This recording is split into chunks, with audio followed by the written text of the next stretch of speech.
Continuando o vídeo de ontem, eu falei ontem sobre o fogo estranho, que são os pecados ocultos, os pecados de estimação, os pecados que muitas das vezes os cristãos eles escondem e vão cultuar a Deus como se nada estivesse acontecendo.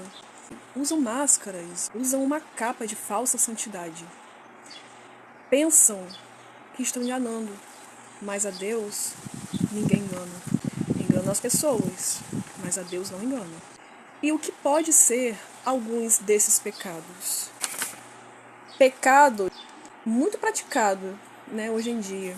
Existe cristãos ouvindo, por exemplo, música do mundo, achando que é normal.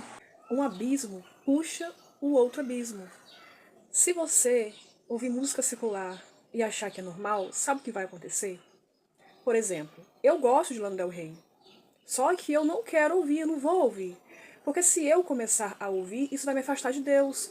Porque eu vou começar a achar que é normal ouvir músicas seculares. Ah, mas música romântica pode. Tá, mas e se você passar a ouvir outros tipos de músicas porque você começou a ouvir música romântica? Você se garante? Eu gostaria também de falar sobre a bebida alcoólica, que muitos cristãos dizem que você pode beber, mas você não pode se embriagar. Mas como você vai conseguir chegar nesse limite de não se embriagar? Você se garante nisso?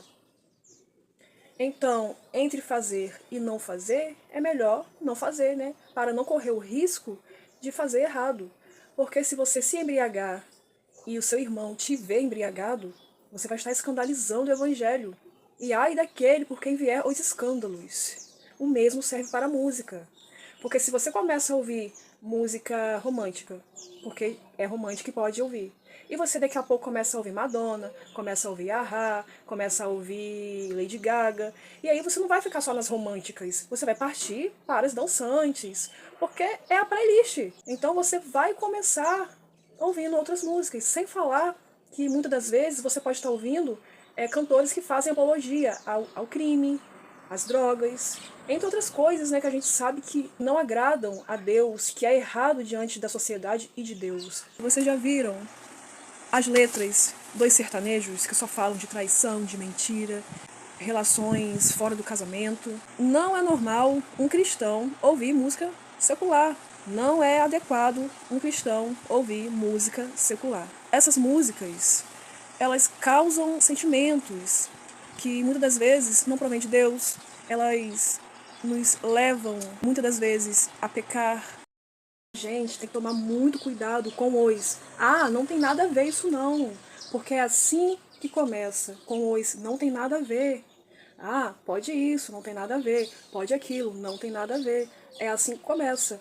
O diabo, ele é sorrateiro, ele vem devagarzinho, ele vem falando que não tem nada a ver você ouvir uma música romântica, que não tem nada a ver você tomar 2 taças de vinho, que não tem nada a ver você usar roupinha curta para ir à academia, que não tem nada a ver você postar fotos marcando os seus braços em rede social, que não tem nada a ver usar um decotezinho de leve, não tem nada a ver você usar calça marcando o seu corpo, né, homens? Então a gente tem que tomar cuidado com os não tem nada a ver.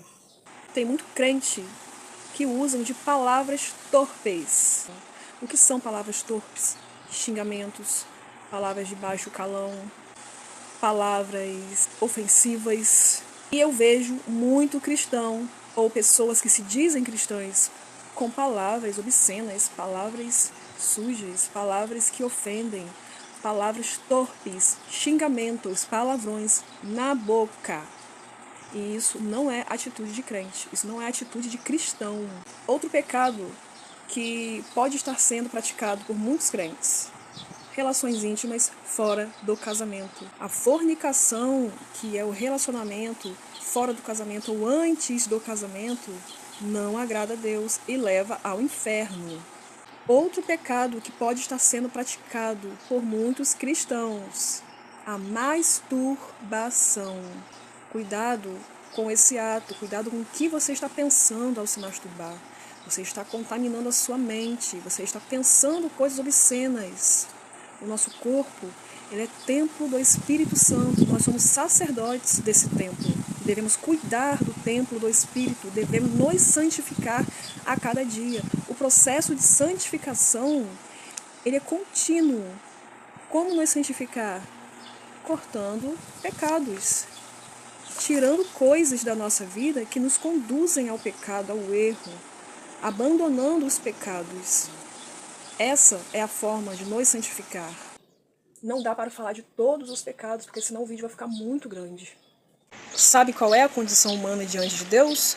Romanos 5,12 diz assim: portanto, como por um só homem entrou o pecado no mundo, por Adão, e pelo pecado a morte, assim também a morte passou a todos os homens, por isso que todos pecaram.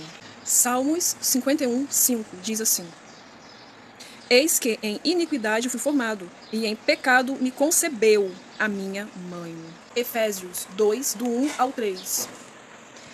E vos vivificou, estando vós mortos em ofensas e pecados, em que noutro tempo andastes segundo o curso deste mundo, segundo o príncipe das potestades do ar do espírito que agora opera nos filhos da desobediência, entre os quais todos nós também antes andávamos nos desejos da nossa carne, fazendo a vontade da carne e dos pensamentos, e éramos por natureza filhos da ira, como os outros também.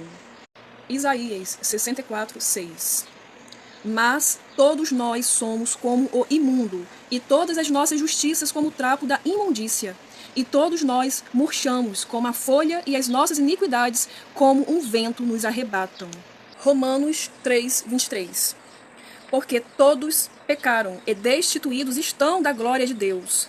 E aqui já vou emendar na graça, que diz assim na sequência: sendo justificados gratuitamente pela graça, pela redenção que há em Cristo Jesus, ao qual Deus propôs para propiciação pela fé no sangue de Cristo, para demonstrar a sua justiça pela remissão dos pecados, dantes cometidos sob a paciência de Deus, para a demonstração da sua justiça neste tempo presente, para que ele seja justo e justificador daquele que tem fé em Jesus. Efésios 2, do 8 ao 9, que diz assim: porque pela graça sois salvos, por meio da fé, e isto não vem de vós, é dom de Deus, não vem das obras, para que ninguém se glorie. Tito 3, 5. Não pelas obras de justiça que houvéssemos feito, mas, segundo a sua misericórdia, nos salvou pela lavagem da regeneração e renovação do Espírito Santo, que abundantemente ele derramou sobre nós, por Jesus Cristo, nosso Salvador. A salvação, a regeneração de um homem, gera fruto. Sabe qual é o fruto da regeneração? Eu vou mostrar para vocês. Se encontra nas passagens bíblicas de Romanos 6, do 1 ao 2. Que diremos, pois? Permaneceremos no pecado para que a graça abunde? De modo nenhum. Nós que estamos mortos para o pecado, como viveremos ainda nele? Ou não sabeis que todos quantos fomos batizados em Jesus Cristo, fomos batizados na sua morte? 2 Coríntios 5, 17. Assim que, se alguém está em Cristo, nova criatura é. As coisas velhas já passaram. Eis que tudo se fez novo. Gálatas 5, do 16 ao 17. Digo, porém, andai em espírito, e não cumprireis a concupiscência da carne, porque a carne cobiça contra o espírito, e o espírito contra a carne, e estes se opõem um ao outro, para que não façais o que quereis. Então, o verdadeiro cristão, o regenerado, ele não vive na prática do pecado. Ele se arrepende e ele abandona o pecado. Essa é a prova da regeneração desse cristão. É que ele entendeu a obra redentora de Cristo. E por isso, ele não se agrada mais do pecado. Olha o que a obra redentora de Cristo faz e fez. Olha o que o perdão de Cristo é capaz de fazer com a sentença de condenação que a gente tinha sobre nós por causa do pecado. Isaías 43, 25. Eu mesmo sou o que apago as suas transgressões por amor de mim, e dos teus pecados não me lembro mais. Miqueias 7, 19. Tornará a apiedar-se de nós, sujeitará as nossas iniquidades e lançarás todos os nossos pecados nas profundezas do mar. Atos 3:19.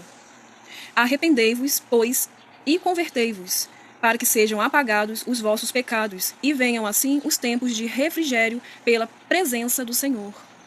Colossenses 2:14. Havendo riscado a cédula que era contra nós, nas suas ordenanças, a qual de alguma maneira nos era contrária, atirou do meio de nós, cravando-a na cruz. Agora, olha o que a Bíblia fala sobre as obras do salvo, do que creu em Cristo, do regenerado. Mateus 7:16 e 20. Por seus frutos os conhecereis. Porventura, colhem-se uvas dos espinheiros ou figos dos abrolhos? E assim, pelos seus frutos, os conhecereis.